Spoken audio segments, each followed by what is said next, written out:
Hey everybody, welcome back to Living Traditions Homestead. Well, we thought we would bring you a little bit different of a video today. A lot of you have been asking what we eat every week now that we have switched to eating kind of a keto lifestyle.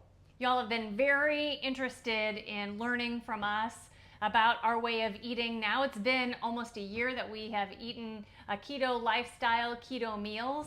And so this week we are really happy to bring to you everything that we ate for 5 days.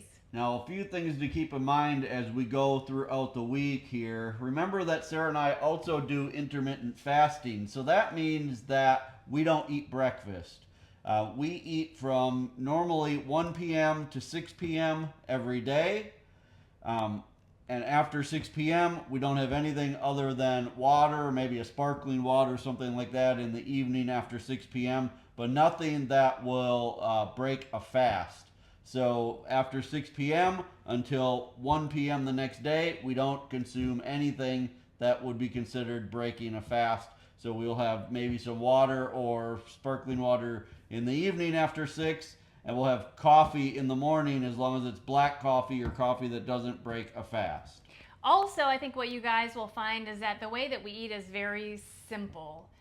We don't bring in things that are keto friendly or pre-packaged, pre-made keto products from the grocery store. We also will see that we don't find substitutions for the things that were full of carbs before we started eating this way.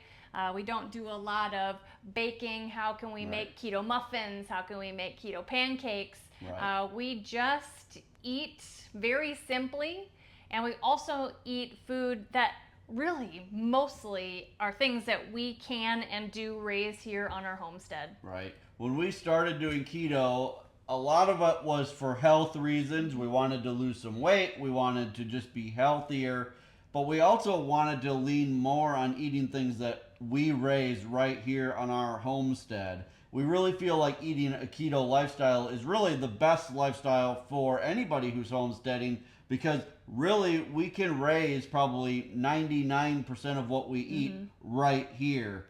So again, like just like Sarah said, we don't try to find keto versions of every little thing that we used to eat before we switched to keto. Like, we don't find keto versions of pancakes and keto versions of muffins and keto versions of cookies and all of that because that would require us to go to the store and buy a lot of things at the store that we just don't want to do. That wasn't the point of doing keto. So, you guys, we're going to take you Monday through Friday. We're going to show you everything that we ate from, lunch and supper because we don't eat breakfast. And we hope that you guys have a better understanding of what keto can be and how simply you can eat. Well, it is Monday, and for lunch today, what I'm going to be having are some leftover bratwurst that we had from dinner last night. These are actually from the pigs that we've raised here on our farm. We're also having some homemade farmer's cheese from our dairy cow, some of Sarah's homemade picante sauce that she canned this summer, and then the only thing that's not homemade are some pork rinds. And I'm also having leftovers. I'm having leftover homemade chili. It doesn't have any beans in it. It does have cheddar cheese in it. And instead of sour cream, I've added some homemade Greek yogurt. And I will be dipping in some pork rinds as well, instead of like chips or something. So that is lunch for us. Well, both of us decided to have a little bit of dessert after our lunch. I decided to have a cup of coffee with heavy cream and some chocolate syrup.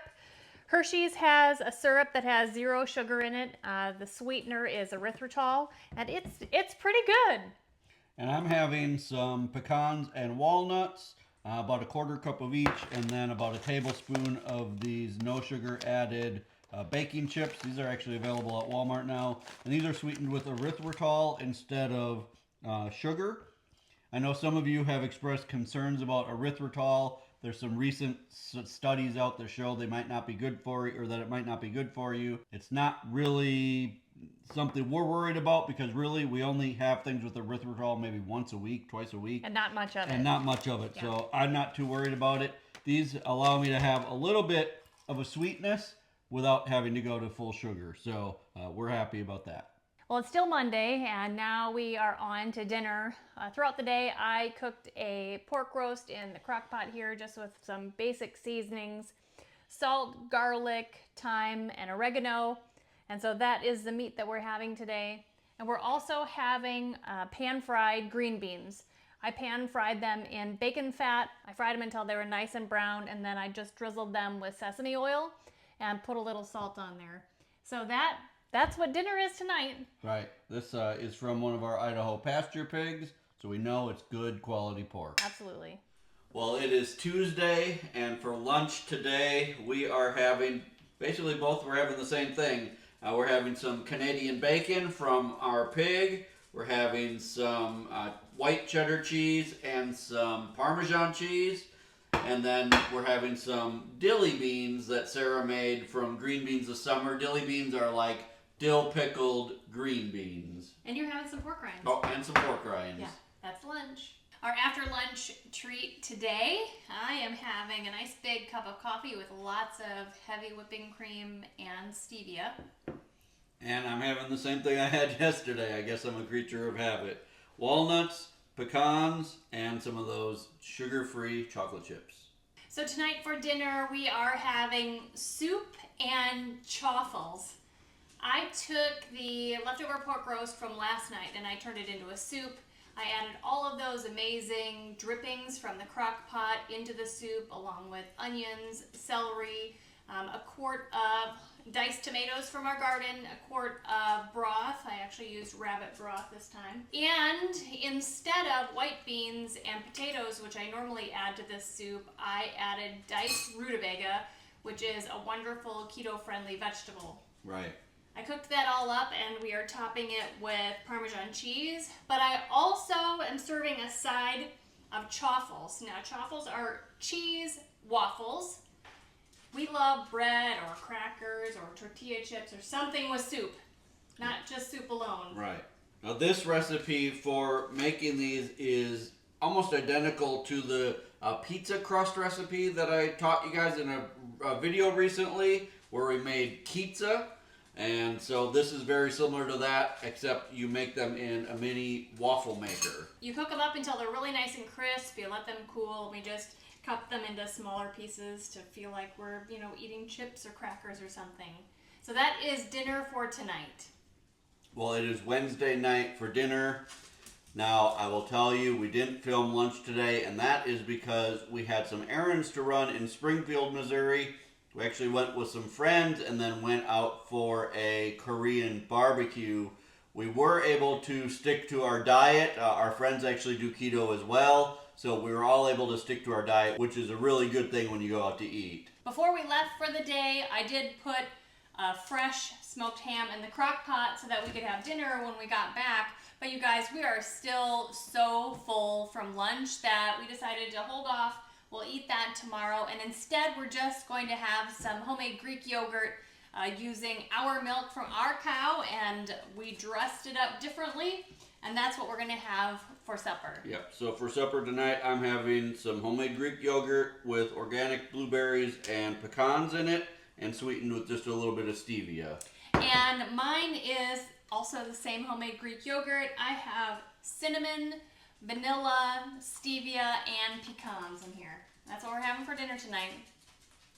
Well, it's Thursday, and today for lunch, we're having leftover soup from earlier in the week. And some pork rinds.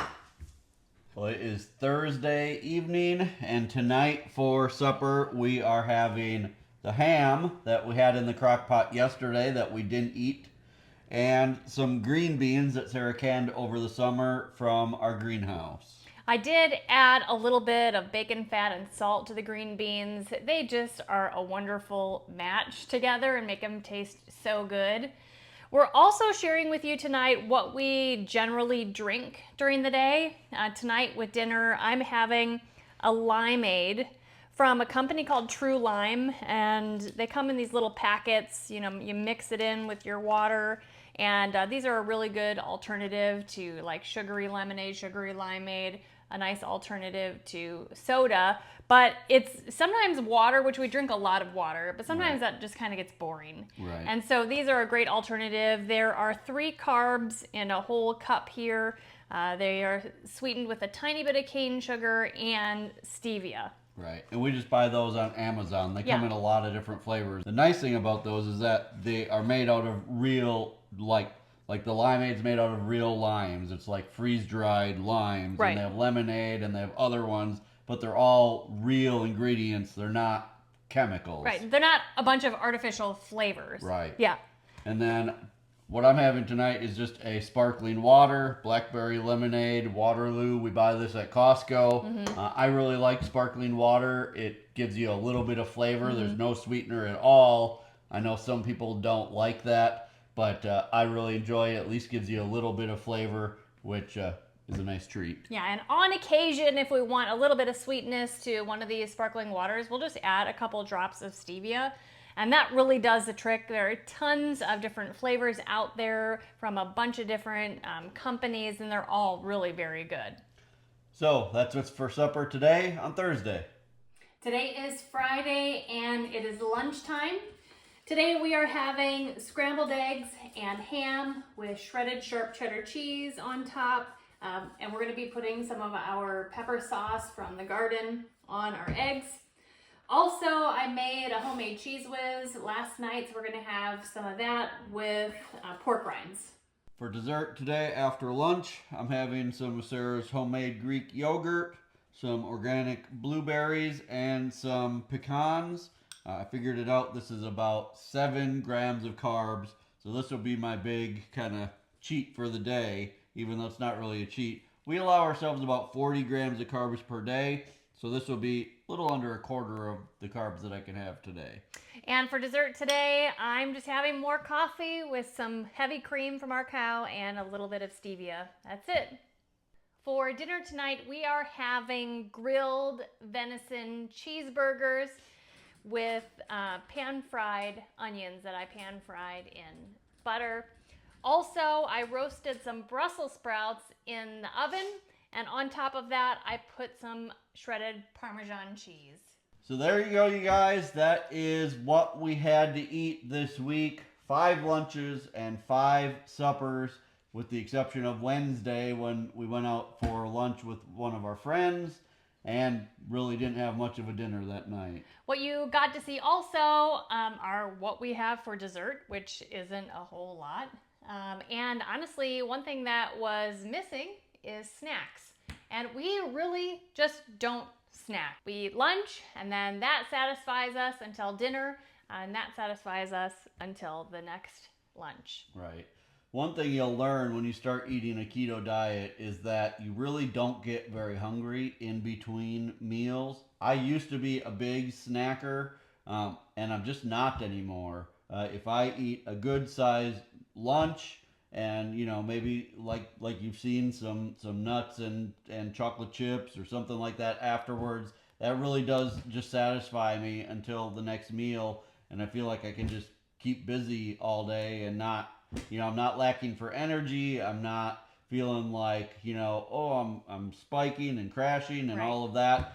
Your energy level just kind of stays constant, and you just keep going until the next meal. Right. And the other thing I want to say is I just want to encourage you all that, once you're on keto for a while, those cravings for all that sugar and those carbs and the muffins and the pancakes and the syrup and the cookies, they really do subside. Right. And I think occasionally we're like, oh, we could really use something sweet. But we have introduced alternatives that are, easy for us to make or have around the homestead.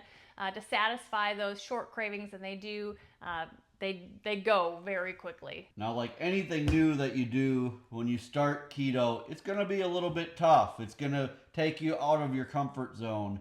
I think that you really do need to give it a good couple months before you really start to see the benefits of it, and before those, at first there's a lot of what you would consider sacrifice. At first, you'll be looking at all of the things that you're giving up.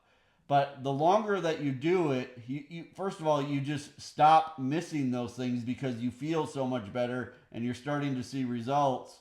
And those cravings go away. And after a while, you really start to look at it as look at all of the benefits of it. And you no longer look at all of the things you need to give up. But you do need to make it through that period at first.